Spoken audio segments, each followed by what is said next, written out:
सेवा में आपका स्वागत है।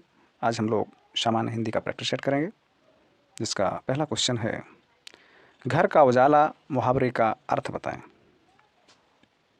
पहला है धोखा देना, दूसरा है हार कर भागना, तीसरा है बहुत प्यारा या फिर इज्जत बढ़ाने वाला।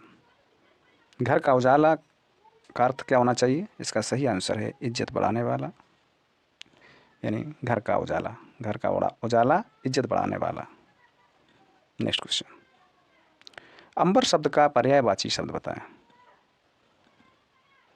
अनल, हवा, भूमि या फिर गगन। अंबर, अंबर किसका पर्यायवाची है? गगन, नभ, अंबर, व्योम, शून्य किसका पर्यायवाची है? ये सब आकाश के पर्यायवाची है। तो इसका सही पर्यायवाची है गगन, नभ, अंबर, व्योम, शून्य। ये किसके हैं? ये सब अंबर, आकाश के पर्यायवाची है। अनल किसका है? अनल है आग का, और हवा का समीर। तो इसका सही आंसर क्या है? अंबर का पर्यायवाची कौन हुआ? गगन। सभी लोग चैनल को सब्सक्राइब कर लें। नेक्स्ट क्वेश्चन, विज्ञान का प्रौद्योगिकी के क्षेत्र में भारत का प्राचीन काल की खाली जगह से लेकर इस शताब्दी में प्राप्त महान सफलताओं की एक लंबी परंपरा रही है। अब दो जगह जो खाली स्थान है, इसमें भरना है। क्या भरोगे आप? ऐसे भी क्वेश्चन, एक दो क्वेश्चन रखे मिलेंगे, लगभग 2 क्वेश्चन। तो उसमें क्या भरा जाएगा? इसका सही आंसर क्या होना चाहिए, बताइए। इसका सही आंसर है ऑप्शन दूसरा। कैसे? प्राचीन काल का प्रौद्योगिकी के क्षेत्र में भारत की प्राचीन काल की उपलब्धियों से लेकर इस शताब्दी में प्राप्त महान सफलताओं की एक लंबी और अनूठी परंपरा रही है। यहाँ आ जाएगा अनूठी परंपरा रही है। नेक्स्ट क्वेश्चन, दिए गए विकल्पों में से शुद्ध वाक्य पहचानिए। Important question. कैसे? मोर के पंख सुंदर होते हैं, क्या ये शुद्ध है? मोरों के पंख सुंदर होते हैं। तीसरा है मोर के पंख सुंदर होते हैं, मोर का पंख है। चौथा है मोरों के पंख सुंदर होते हैं। बताइए शुद्ध वाक्य कौन सा है? इसका सही आंसर है पहला, मोर के पंख सुंदर होते हैं। मोर का बहुवचन क्या होता है? मोर का बहुवचन अगर पूछा जाता है तो मोर का बहुवचन मोर ही होता है, मोरो नहीं होता है। नेक्स्ट क्वेश्चन, उसकी बहन खाली जगह क्या भरना है? नाम मालती है। इसमें भरा जाना चाहिए उसकी बहन का नाम मालती है। नेक्स्ट क्वेश्चन, यह कथा उस समय की है जब लंका जाने के लिए भगवान श्री राम ने सेतु निर्माण, क्या आ जाएगा यहाँ? सेतु निर्माण के पूर्व समुद्र तट पर शिवलिंग स्थापित किया था। इस प्रकार इसका आंसर होना चाहिए चौथा। यहाँ निर्माण भरा जाएगा, निर्माण, और यहाँ पर आ जाएगा स्थापित किया था। नेक्स्ट क्वेश्चन, जिसने देश के साथ विश्वासघात किया हो। इस क्वेश्चन को सही से सॉल्व करना। जिसने देश के साथ विश्वासघात किया उसे हम क्या कहेंगे? वाक्यांश के लिए एक शब्द है। पहला है बागी, दूसरा है विश्वासघात, तीसरा देशद्रोही या फिर विद्रोही। क्या कहेंगे इसको? जिसने देश के साथ विश्वासघात किया हो उसे क्या कहेंगे? उस पर लगता है देशद्रोही का मुकदमा। उसे क्या कहा जाता है? देश के प्रतिद्रोही। नेक्स्ट क्वेश्चन, निश्चित समय के भीतर पत्र का उत्तर प्राप्त होने की दशा में अनुबोधक के रूप में भेजा गया पत्र। एक निश्चित, इसमें कंडीशन लगा दी गई है कि निश्चित समय के भीतर अगर पत्र का उत्तर मिलेगा तो वो कौन सा पत्र होगा? प्रतिवेदन या ज्ञापन भेजा जाएगा, या परिपत्र, या अनुस्मारक। तो इसका सही क्या आंसर होना चाहिए? निश्चित समय के भीतर पत्र का उत्तर प्राप्त होने की दशा में अनुबोधक के रूप में भेजा जाने वाला पत्र कौन सा पत्र होता है? एक पत्र पूछा जा सकता है। पत्र 2 प्रकार के होते हैं, औपचारिक और एक अनौपचारिक पत्र होते हैं। तो इसे क्या कहते हैं? प्रतिवेदन बोलते हैं, या ज्ञापन, तीसरा है परिपत्र, या फिर चौथा अनुस्मारक। इसका सही आंसर है अनुस्मारक।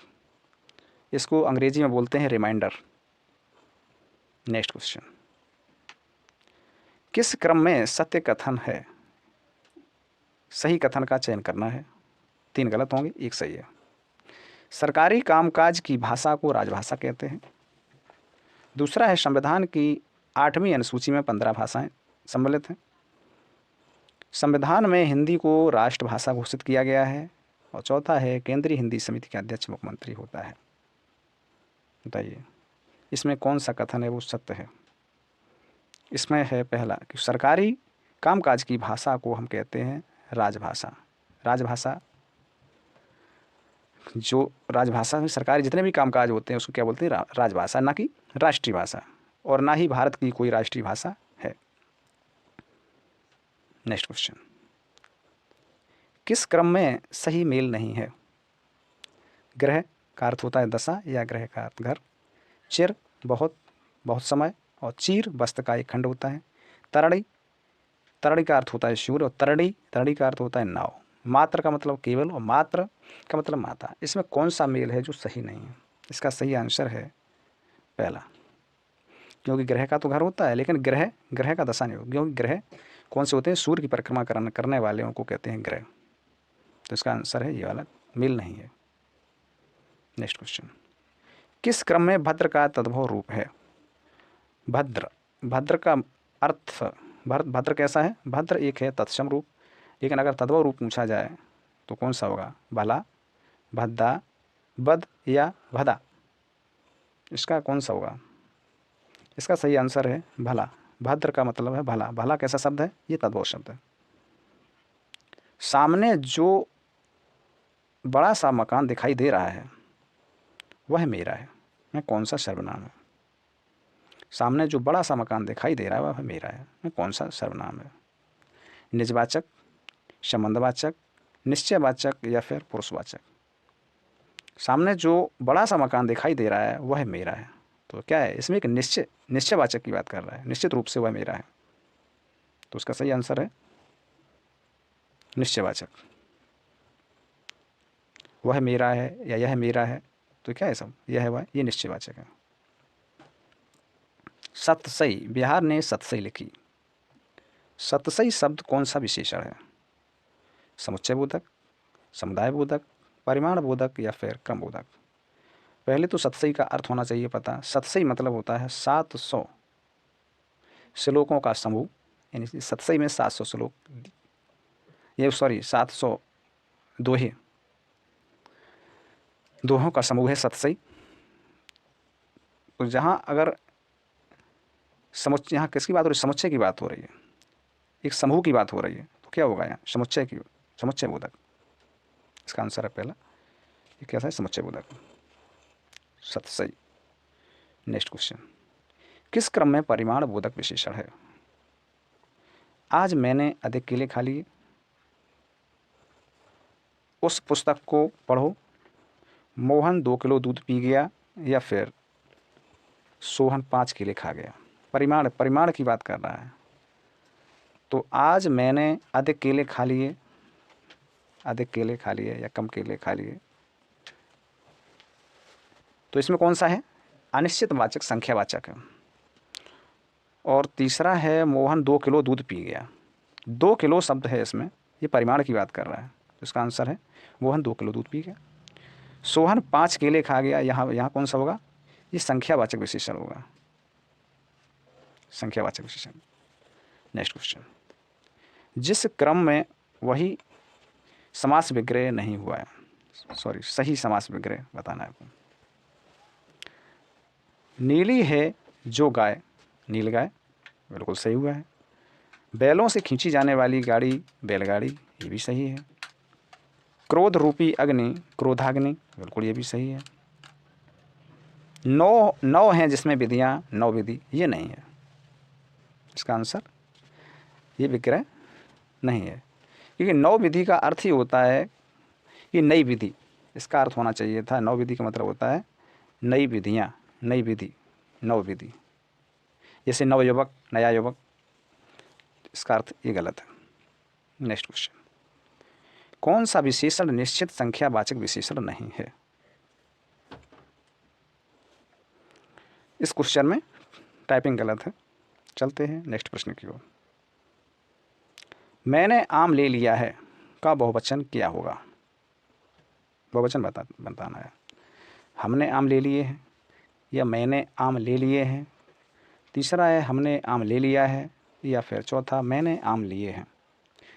मैंने आम ले लिया है का बहुवचन होगा कि मैंने आम ले लिए हैं, ये सही होगा।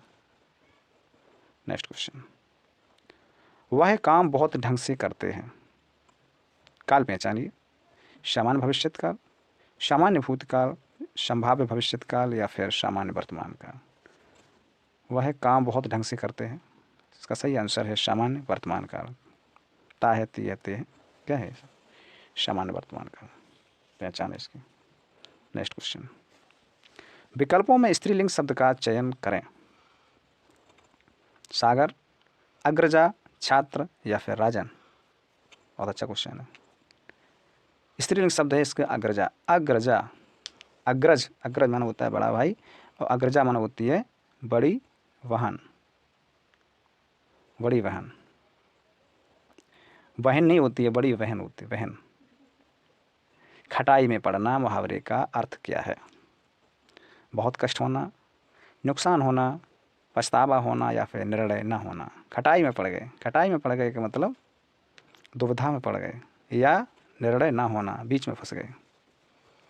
नेक्स्ट क्वेश्चन, आटे दाल का भाव मालूम होना मुहावरे का अर्थ बताएं। घर में राशन लाना, कष्ट का अनुभव होना, मुसीबत में पड़ना, कंगाल होना। आपके पिताजी कहते होंगे आपसे, अभी पता चल जाएगा, आटे दाल का भाव मालूम हो जाएगा।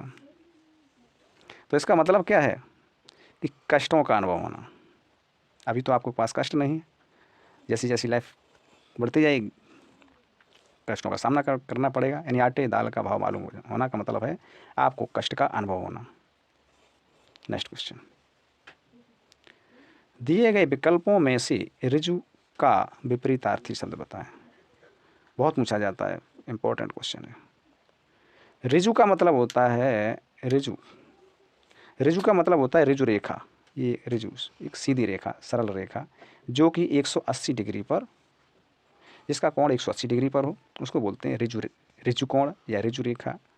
तो इसका विपरीतार्थी शब्द क्या होगा? सरस, वक्र, मिथ्या या फिर सुर। इसका सही आंसर है वक्र, क्योंकि वक्र हर समय कैसा होता है? वक्र इस तरीके से चलता है, कर्व, या वक्र इस तरीके भी चलता है, ये भी वक्राकार है। ठीक है, तो ऋजु का विपरीत क्या हुआ? वक्र। नेक्स्ट क्वेश्चन, दिए गए विकल्पों में से सही वाक्य चुनना है। स्वभाव के प्रतिकूल तुम्हें कार्य करना चाहिए, स्वभाव के अनुकूल तुम्हें यही कार्य करना चाहिए, स्वभाव के अनुरूप तुम्हें यही कार्य करना चाहिए, या स्वभाव रूप तुम्हें यह कार्य करना चाहिए। इसका आंसर बताइए क्या होगा? इसका सही आंसर है दूसरा है, स्वभाव के अनुकूल तुम्हें यह कार्य करना चाहिए। जैसा आपका स्वभाव है उसी के अनुकूल तुम्हें यह कार्य करना चाहिए।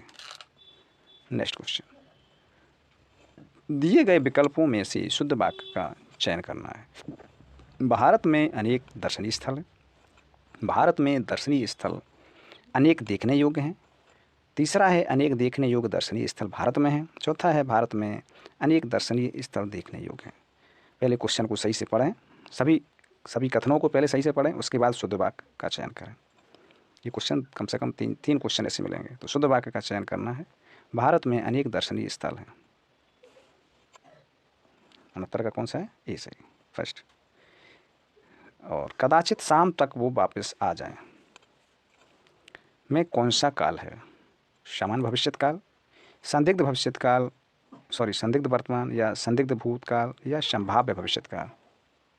कदाचित का मतलब है, कदाचित का शाब्दिक अर्थ ही है शायद। शायद, कदाचित का मतलब है शायद शाम तक वो वापस आ जाएं। इसका मतलब एक संभावना है कि वो शाम तक वापस आ जाएं। या कौन सा होगा? संभाव्य भविष्यत काल। नेक्स्ट क्वेश्चन, सर्वश्रेष्ठ रस किसे माना जाता है? घुमा दिया क्वेश्चन, देखो यहाँ कहाँ पूछ दिया, सर्वश्रेष्ठ रस। अब यही तुम्हारा दूसरा पहले पूछा जाता था, ये रसों का राजा किसे कहते हैं? पहले पूछा जाता था रसों का राजा। रसों का राजा कौन होता है? तो रसों का राजा बोलते हैं किसे? श्रृंगार रस को। लेकिन अब पूछ दिया सर्वश्रेष्ठ रस किसे कहा माना जाता है। नेक्स्ट क्वेश्चन, मधुबन संदेश सनि मधुबन कूप भरे में कौन सा अलंकार है? संदेश सनि मधुबन कूप भरे, यानी गोपी क्या कह रही है कि संदेश संदेशों से मधुबन मतलब होता है मथुरा, मथुरा के कूप भर गए हैं मेरे, संदेश भेजते भेजते क्या हो गया, मेरे मथुरा के कूप भर गए। कूप मतलब कुआं भर गए। तो इसमें कौन सा अलंकार है पूछ रहा है कि रूपक अलंकार है, वक्रोक्ति अलंकार है, अन्युक्ति या फिर अतिशयोक्ति। तो यहाँ होगा अतिशयोक्ति अलंकार। क्यों? क्योंकि संदेशों से कहीं कुएं भरते हैं, क्योंकि बात को बढ़ा चढ़ा करके कहा गया है। यहाँ होगा अतिशयोक्ति अलंकार। नेक्स्ट क्वेश्चन, कुंडली, कुंडलियाँ 6 चरण वाले छंद को कहते हैं। सही है, बिना विचारे जो करे सो पाछे पछताए।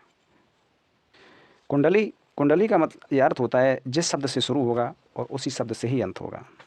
जैसे बिना विचारे जो करे सो पाछे पछताए, काम बिगाड़ो आपने सो जग में होत हंसाए, जग में होत हंसाए चित्त में चैन न आवे, खान पान सम्मान रागर गमन ही न भावे, कह चितवन चितराय कछु टरत न टारत, खटकत है जी हमारे की जो बिना विचारत। तो बिना विचारे से शुरू हुई थी और बिना विचारे पर ही खत्म होती है। लेकिन ये पूछा जाता है कि कौन सा ऐसा छंद है जो जिस शब्दों से शुरू होता है उन्हीं शब्दों से अंत होता है, तो इसका अर्थ होता है कुंडली। दूसरा क्वेश्चन पूछा जाता है कि इसके प्रत्येक चरण में कितनी मात्राएं होती हैं, कुंडली के प्रत्येक चरण में कितनी मात्राएं होती हैं। तो इसका सही आंसर है, इसकी सही आंसर है कि इसकी 24 मात्राएं होती हैं प्रत्येक चरण में। नेक्स्ट क्वेश्चन, सरस्वती पत्रिका का संपादन किसने किया? Important question. कैसे? सरस्वती पत्रिका का संपादन किसने किया? श्याम सुंदर दास जी ने, महाप्रसाद द्विवेदी जी ने, रामचंद्र शुक्ला ने या फिर प्रताप नारायण मिश्रा जी ने। इसका सही आंसर है महाप्रसाद द्विवेदी जी ने सरस्वती पत्रिका का संपादन किया। रेहन पर रघु किस लेखक का उपन्यास है? रेहन पर रघु बताइए। मैत्री पुष्पा, काशीनाथ सिंह, गोविंद सिंह या दूधनाथ सिंह। रेहन पर रघु किस लेखक का उपन्यास है? इसका आंसर सभी लोग कमेंट बॉक्स में देंगे और सभी को best of luck. Thanks for watching. सभी लोग अपने चैनल को लाइक शेयर सब्सक्राइब कर लें।